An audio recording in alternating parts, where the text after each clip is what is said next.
حسن صاحب جس طرح سے ساسا بھی یہ کہہ رہے ہیں اور کھوکھر صاحب بھی یہی بات کر رہے تھے، ایک سکینڈل ختم ہوتا ہے تو دوسرا شروع ہو جاتا ہے، اور جو ہے نوازنے کا جو سلسلہ ہے وہ جاری ہے. ماضی میں بھی ہم یہی کچھ دیکھتے رہے ہیں اور اب بھی یہی سلسلہ جاری رہے گا.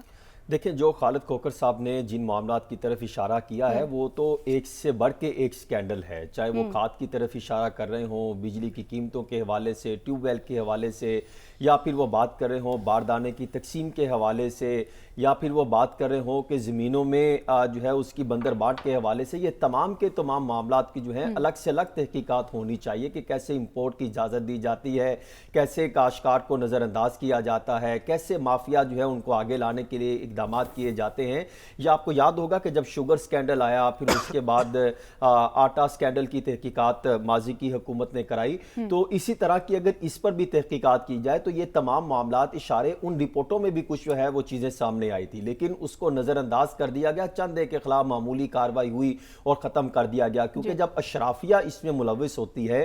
بڑے بڑے مافیاز اس میں انوالو ہوتے ہیں، تو معاملات کو جلد جو ہے وہ ایک کمیٹیوں کی شکل میں بنا کے ایک رپورٹ کی شکل میں سامنے آنے کے بعد اس کو ختم کر دیا جاتا ہے. دیکھیں اگر دیکھا جائے تو 2017 سے 2022 تک ایک آڈٹ رپورٹ بھی سامنے آئی تھی، اور اس میں بھی یہ بتایا گیا کہ کس طریقے سے جب امپورٹ حکومت کرتی تھی تو وہ کتنے مہنگے داموں جو ہے وہ امپورٹ کرتی ہے. جب وہ آڈٹ رپورٹ میں یہ ایک الزام سامنے آیا کہ جو ٹریڈنگ کارپوریشن کی جانب سے یعنی ٹی سی پی نے $274 پر میٹرک ٹن جو ہے وہ خریداری کی، اور اسی طرح جو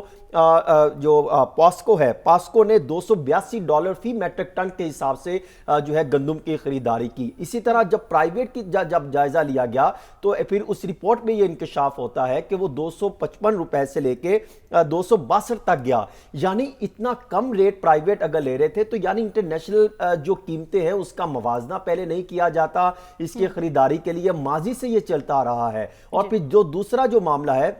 یہ تو امپورٹ کا معاملہ آ گیا، لیکن جب باردانے کی تقسیم ہوتی ہے، میں اس لیے اس کی طرف زیادہ فوکس کر رہا ہوں کہ باردانے کی تقسیم کے سے لے کر گندم کی خریداری تک یہ ایک اچھا خاصا ایک پنڈورا باکس ہر دفعہ کھلتا رہا ہے. ماضی میں بھی ہم نے دیکھا کہ من پسند افراد کو باردانہ دیا جاتا رہا، اور وہ جو اصل جو کاشتکار بیچارہ غریب تھا، جو اتنے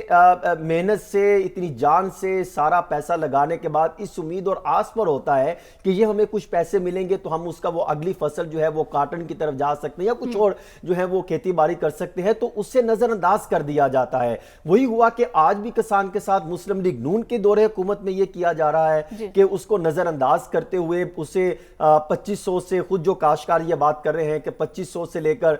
جو ہے وہ 3200 کے درمیان وہ خریدنے پر مجبور ہیں. تو اس پر نوٹس لینا چاہیے. پھر اگر یہی لوگ لے کر جو خدشہ ہے، جو گمان پڑتا ہے کہ جس طریقے سے یہ معاملہ ہو رہا ہے، تو پھر ان افراد کو نوازا جائے گا، سرکار ان سے 3900 میں خریداری کرے گی، تو یوں یہ تو 150 ارب روپے کا سکینڈل کے اس طرح کے انکشافات سامنے آتے ہیں. اس کی تحقیقات ہونی چاہیے، اس کو پبلکلی کرنا چاہیے. جی میں حسن کی بات پہ بہت زیادہ آبجیکشن لیتا ہوں. یہ حسن بار بار کہہ رہے ہیں کہ کچھ لوگوں کو نوازا جائے گا، کچھ لوگوں کو نوازا جائے گا. حسن آپ کا یہ طنز بالکل بھی مناسب نہیں ہے. پاکستان کو نوازا گیا ہے، ہم نے دیکھا کہ پاکستان کو نواز دیا گیا ہے. تو آپ یہ جو اس بات کے اوپر، اتنی اچھی ترقی کی لہر کے اوپر، اتنی اچھی پولیٹیکل لیڈرشپ کے اوپر جو آپ بار بار